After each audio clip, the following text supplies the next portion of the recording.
في ناس بتحب كل الناس، لكن لما الزنقة تيجي مين واقف جنبهم؟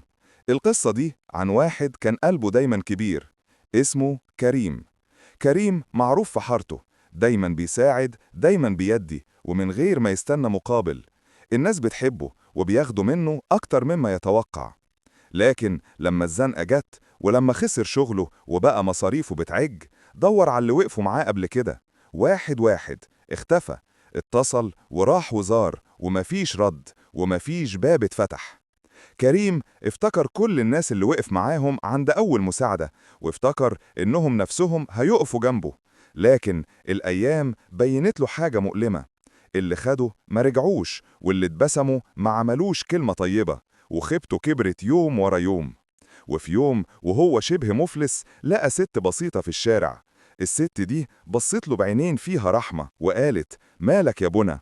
لما حكالها قومت الدنيا معاه وكلمته كأنها بتحضنه بكلامها. دي كانت أول حد يقفه بصدق.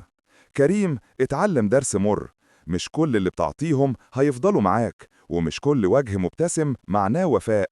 بس اتعلم كمان إن الخير ليه رجوع، مش دايما من نفس الناس، لكن من الحياة نفسها. النهاردة كريم بيختار يساعد، لكن بعين واعية، ما بيسيبش الأمانة كلها في ناس ما بتقدرش. لو القصة عجبتك اعمل لايك وشاركها، واكتب في الكومنت لو حصل معاك موقف شبه ده. عايزين نسمع قصتك.